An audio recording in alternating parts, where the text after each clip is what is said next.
besoin de toi, maître. Heureuse est la mère qui t'a porté et allaitée. Heureux plutôt ceux qui écoutent la parole de Dieu et qui l'observent.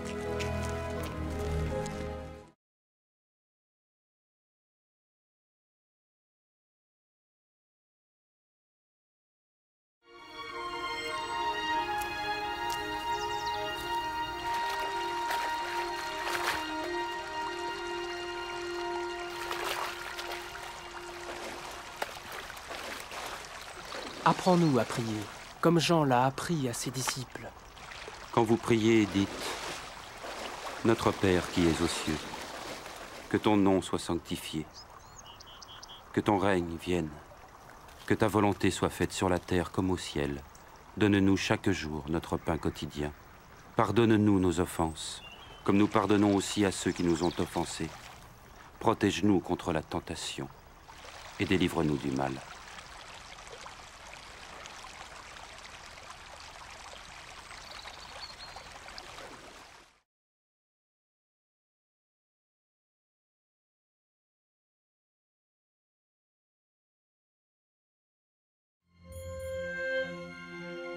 Dans les Saintes Écritures, Dieu déclare que le Messie viendrait pour être le sauveur du monde. La vie de Jésus prouve qu'il est bien celui dont les prophètes avaient parlé. Ésaïe a prophétisé que la Vierge deviendrait enceinte et qu'elle enfanterait un fils. Des siècles plus tard, la naissance de Jésus accomplissait cette prophétie.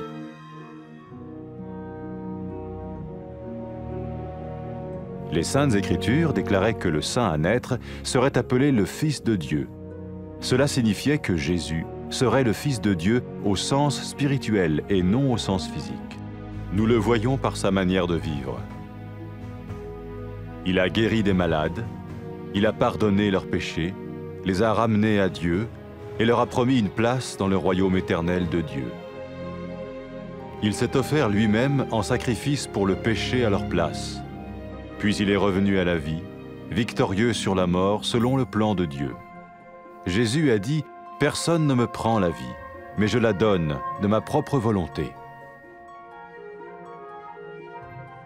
La vie de Jésus n'a pas seulement accompli les écrits des prophètes, mais elle a aussi confirmé la vérité de la sainte parole de Dieu.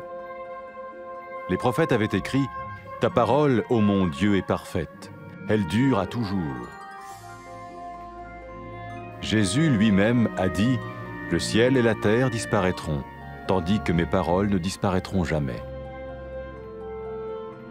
Jésus est venu pour nous donner la vie dans toute sa plénitude.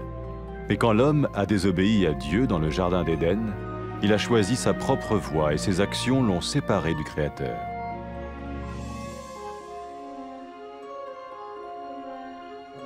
Les Saintes Écritures déclarent que tous ont péché et que le salaire que paye le péché, c'est la mort. Il s'agit de la mort spirituelle, éternelle séparation d'avec Dieu. Mais tout comme Dieu a donné un bélier pour qu'il meure à la place du fils d'Abraham, ainsi il a envoyé Jésus, le Messie, mourir à notre place. Sa vie, sa mort et sa résurrection restaurent la relation entre Dieu et tous ceux qui mettent leur confiance en lui. Maintenant, non seulement Jésus pardonne les péchés de ceux qui le suivent, mais il les sauve aussi du jugement éternel de Dieu. Ils sont sûrs d'aller au paradis et de vivre avec lui pour toujours. C'est cette vie et cette liberté de la culpabilité et du pouvoir du péché que Jésus offre à chacun aujourd'hui.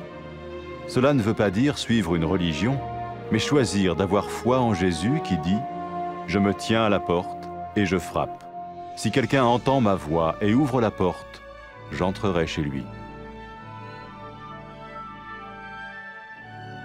Cela veut dire se tourner vers Dieu et croire que Jésus vient dans nos vies pardonner nos péchés et nous rendre tels qu'il veut que nous soyons.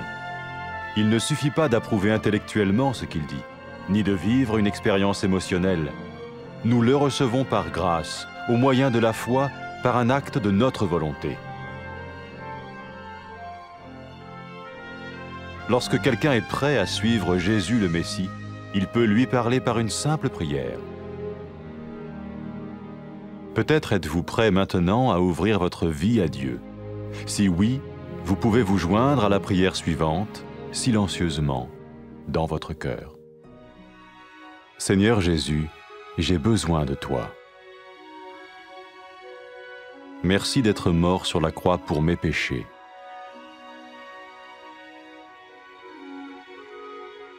Je confesse mes péchés et je m'en repens.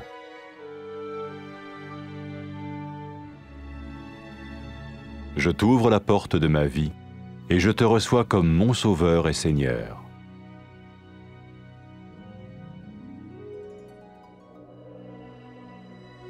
Merci de me pardonner mes péchés et de me donner la vie éternelle.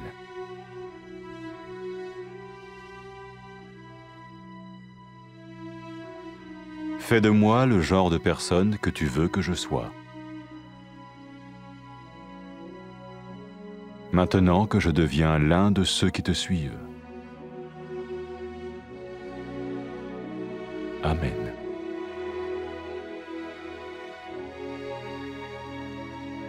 Jésus a dit à propos de ses disciples, « Mes brebis écoutent ma voix, je les connais et elles me suivent. » Pour expérimenter la vie en abondance promise par Jésus, ceux qui le suivent parlent à Dieu chaque jour dans la prière et lisent ou écoutent sa parole.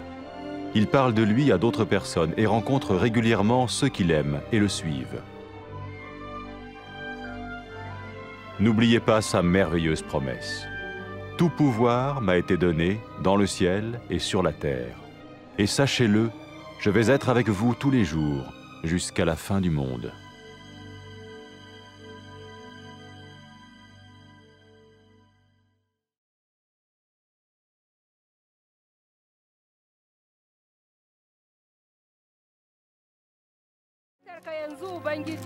Mai murna ce mahaifiyarka da ka sha mamanta.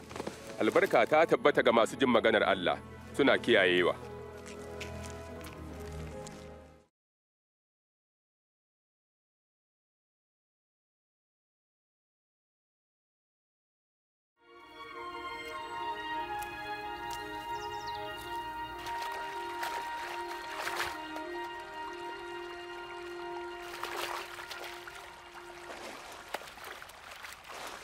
Koya mana addu'a yadda Yahaya ya koya wa almajiransa. Idan kuna addu'a ku ce, Ya Uba da ke cikin sama, a tsarkake sunanka, mulkinka ya zo, mulkinka ya tabbata a sama da ƙasa, ka ba mu abincin yini, ka gafarta mana laifofinmu gama muna gafarta wa duk wanda yake mana laifi, kada ka kai mu wurin jaraba, amma ka cece mu daga mugu.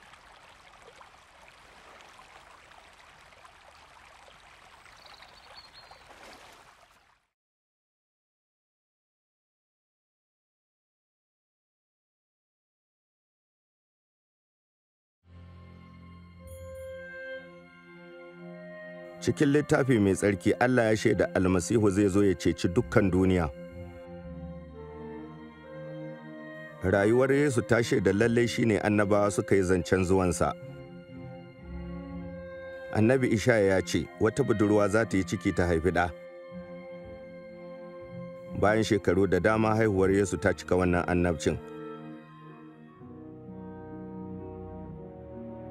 Littafi mai tsarki ya ce mai tsarkin nan da za a haifa za a ce da shi ɗan Allah. Wato za a kira Yesu ɗan Allah ba ɗa na jiki ba amma ɗa na ruhu. Hakan ya bayyana ta wurin rayuwarsa. Ya warkar da masu cuta. Ya gafarta zunubansu, ya shirya su da Allah. Ya kuma alƙawarta musu mulkin Allah na har abada. Ya ba da kansa hadaya domin zunubansu, ya tashi daga matattu. Yesu ya ce, ba mai karɓe mini rai don kaina nake ba da shi. Rayuwar Yesu ta cika annabcin annabawa ta kuma ƙarfafa gaskiyar maganar Allah. Annabawa sun shaida cewa maganar abar dogara ce kuma tabbatacciya ce ya Ubangiji. Yesu ya ce, sama da ƙasa za su shuɗe amma magana ta ba za ta shuɗe ba.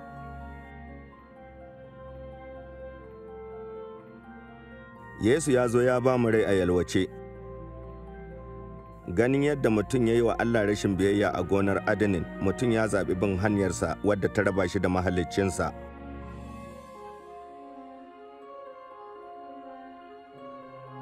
Littafi mai tsarki ya ce, ‘yan Adam duka sun yi zunubi, sakamakon zunubi ko mutuwa ne, wato mutuwa ta ruhu kenan.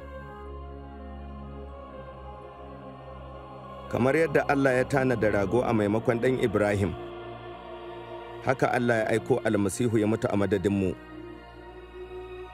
Rayuwa da mutuwa da tashinsa sun mai da dangantaka tsakanin Allah da masu dogara ga Yesu.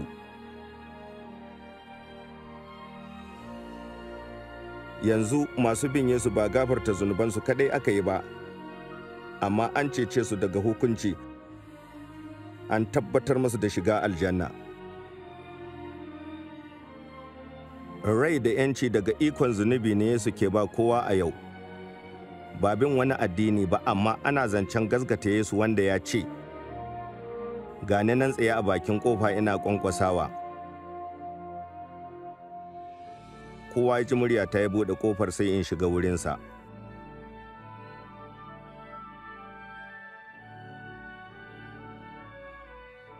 Ana nufin mu juyo ga Allah, mu dogara ga Yesu ya shigo zukatanmu, ya gafarta mana, ya maishe mu karɓaɓɓu gare shi, ba abin marmari ko tunaninsa a zuciya kaɗai ba.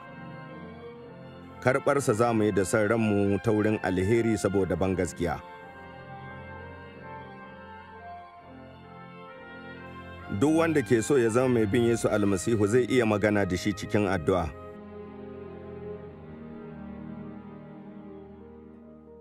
Mai yiwuwa kana shirye ka buɗe ƙofar zuciyarka, za ka iya yin wannan addu'ar a cikin zuciyarka. Ya Yesu, ina buƙatar ka. Na gode da mutuwar da ka yi don zunubaina.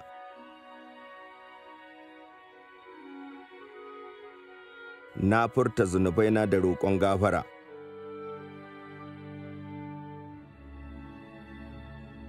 Na buɗe zuciyata, na karɓe ka zama mai cetona da Ubangijina.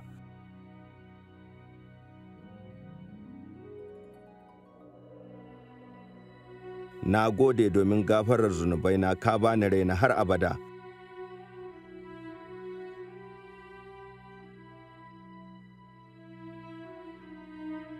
Ka maishe ni irin mutumin da kake so.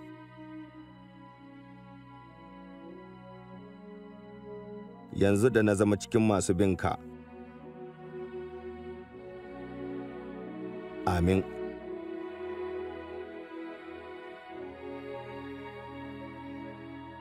Yesu ya yi magana kan masu binsa da cewa, "Tumakina sun san muryata, na san su suna bina." In masu bin Yesu suna so su samu rai da ya alkawarta, dole ne su yi addu'a, suna karatu da sauraron maganar Allah kullum, su yi ta zumunci da juna, suna shaida shi ga wasu.